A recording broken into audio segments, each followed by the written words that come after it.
Hi teachers, அனைவருக்கும் வணக்கம். PGTRB exam எழுதிட்டு வெயிட் பண்ணுறவங்களுக்கு ஒரு சில முக்கியமான அப்டேட் தான்.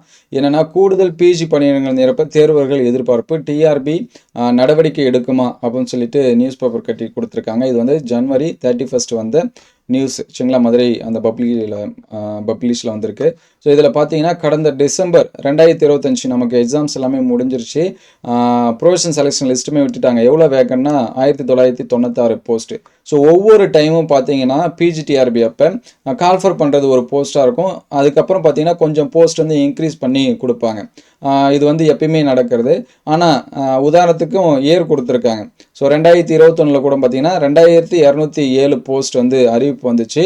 ஆனால் அதுக்கப்புறம் பார்த்தீங்கன்னா 1030 போஸ்ட் வந்து என்ன பண்ணாங்க, இன்க்ரீஸ் பண்ணாங்க. மொத்தமாக 3237 போஸ்ட் வந்து பார்த்தீங்கன்னா எக்ஸாம்ஸ் வந்து நடந்துச்சு அப்படின்னு சொல்லியிருக்காங்க. போஸ்டிங் எல்லாமே போட்டாங்க. கல்வித்துறையில் பார்த்தீங்கன்னா நவம்பர் 23, 2025 ஒரு அறிவிப்பு வெளியிட்டிருக்கா சொல்லியிருக்காங்க. அதில் எஸ்எம்சி மூலயமா ஸோ கிட்டத்தட்ட பார்த்தீங்கன்னா எவ்வளோ பேர் வந்து நிரப்பப்பட்டிருக்காங்கன்னா 3876 பேர் வந்து நிரப்பப்பட்டதாக சொல்லியிருக்காங்க. அதே போல் தரம் உயர்த்தப்பட்ட பள்ளி, அதாவது உயர்நிலை பள்ளியாக இருந்து மேல்நிலை பள்ளியாக தரம் உயர்த்தின பார்த்தீங்கன்னா 200 ஸ்கூலுக்கு வந்து சொல்லியிருக்காங்க. ஸோ கிட்டத்தட்ட பார்த்தீங்கன்னா எவ்வளோ வேகன்சி இருக்குது அப்படின்னா 4500க்கும் மேற்பட்ட வந்து பணியிடங்கள் வந்து நிரந்தரமாக நிரப்பப்படாமல் இருக்குது அப்படிங்கிற மாதிரி சொல்லியிருக்காங்க. ஸோ இப்போ நமக்கு வந்து 1996 போஸ்ட் மட்டும்தான் நிரப்புறதுக்கான அந்த நடவடிக்கை இதெல்லாமே எடுத்திருக்காங்க. ஸோ குறைஞ்சது ஒரு 1000 போஸ்ட்டாவது கூடுதலாக நிரப்பணும் அப்படின்னு சொல்லிட்டு நிறைய பேர் எதிர்பார்த்துட்டு இருக்காங்க. ஏன்னா அந்த அளவுக்கு வேக்கன்சி வந்து என்ன பண்ணுது இருக்குது. இந்த டைமே பறிச்சு வச்சு நிறைய பேர், ஏன்னா இந்த வாட்டி நியூ சிலபஸ் எல்லாத்துக்குமே நியூ சிலபஸ், அது மட்டும் இல்லாமல் நமக்கு தமிழ் எலிஜிபிலிட்டி டெஸ்ட் இதெல்லாமே இருக்குது. இதில் ஒரு சில பேர் பார்த்தீங்கன்னா 1 மார்க்ஸ் 2 மார்க்ஸில் பார்த்தீங்கன்னா அந்த சிவி போயிட்டு வந்தவங்களுமே ஒரு சில பேர்லாம் வெயிட் பண்ணிட்டு இருக்காங்க. ஸோ இந்த மாதிரி கூடுதல் பணியிடங்கள் கொஞ்சம் அதிகரித்தா அது எல்லாத்துக்குமே பெட்டராக இருக்கும். நிறைய பேர் வந்து கோரிக்கை வச்சுருக்காங்க.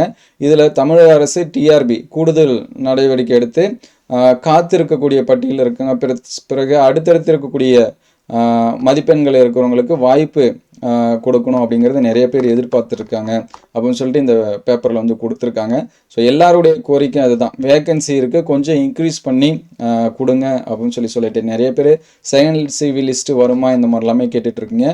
ஸோ இந்த மாதிரி சரிங்களா, இப்போ போஸ்டிங் வந்து கொஞ்சம் அதிகமாக தான் இருக்குது. ஒரு 500 அல்லது 1000 இன்க்ரீஸ் பண்ணி கொடுத்தாங்கன்னா நிறைய பேர் வந்து வெயிட்டிங்கில் இருக்கிறவங்களுக்கு கொஞ்சம் ஹெல்ப்ஃபுல்லாக இருக்கும். ஸோ கோரிக்கை வச்சுருக்காங்க. அது எந்த அளவுக்கு பாசிபிள் அப்படின்னு சொல்லிட்டு தெரியல.